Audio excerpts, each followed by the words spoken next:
What's up mga ka-hard foul? You know, desidido ang Golden State Warriors na kunin si Michael Porter Jr. kung mabibigo nga sila na makuha si Kawhi Leonard. Pero kung bago ka pa sa ating channel mga ka-hard foul, ay huwag mo naman kalimutan na subscribe ang ating channel. Let's go!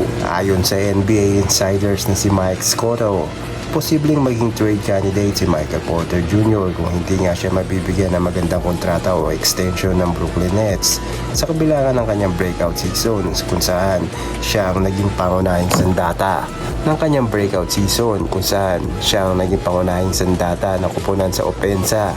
May posibilidad pa rin na malipat siya sa ibang team. Si Porter ay magdiriwang na kanyang ika-28 years old na kaarawan bago nga magsimula ang susunod na season.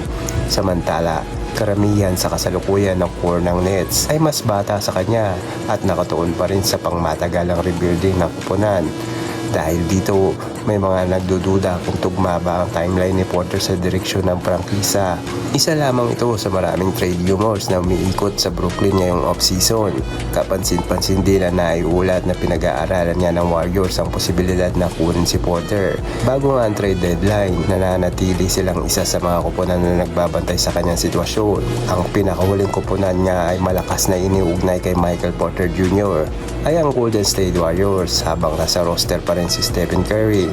Naniniwala ang pamunuan ng Warriors na mayroon pa silang sapat na kakayahan upang makipaglaban para sa kampyonato. Dahil dito, patuloy sila naghahanap ng mga manlalarong maaaring makatulong upang magpalakas nga ng kanilang tsansa na muling maging kampyon ng NBA.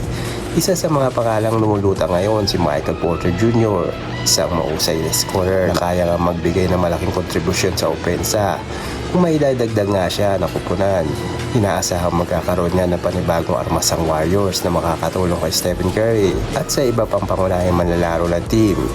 Isa sa mga minumukhaing trade package, ito ang maaaring maging kapalit.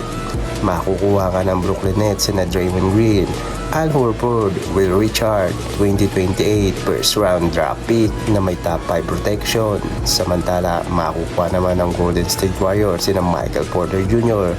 at Malachi Smith. Gayunpaman, ang pinakamahirap na bahagi nga na pagkuha kay Porter ay hindi nga negosasyon, kundi ang pagsunod niya sa salary cap rules ng NBA. Sa kasalukuyan, nakatakdang kumita nga si Michael Porter Jr. ng humigit kumulang na $40.8 million sa huling taon niya ng kanyang kontrata. Dahil napakalaki nga ng halagang ito, kinakailangan magpadala nga rin ng Warriors ng sapat na halaga ng kontrata upang maging legal ang trade ayon sa mga regulasyon nga ng liga. Sa proposal na ito, ginagamit nga ng Golden State ang kontrata ni Draymond Green na nagkakahalaga nga ng $27.6 million kasama ang kontrata ni Al Horford na nasa $5.9 million at ang minimum contract ni Will Richard.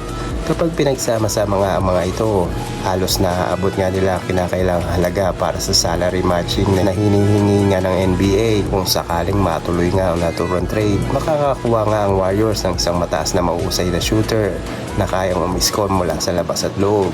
Ngunit kapalit nga nito ay ang pagkawala nga ni Draymond Green na matagal na nga nagsisilbing puso ng depensa, leader sa loob ng court at isa sa pinakamahalagang bahagi ng dinastiya ng Warriors. Dahil dito, tiyak na magiging kontrobersyal at pagdedebatehan nga ng mga tagahanga kung sulit pang isuko si Draymond Green kapalit ng karagdagang firepower na maibibigay ni Michael Porter Jr. I-comment nyo lang sa ibaba mga card foul kung patas nga ba ang mock trade na ito.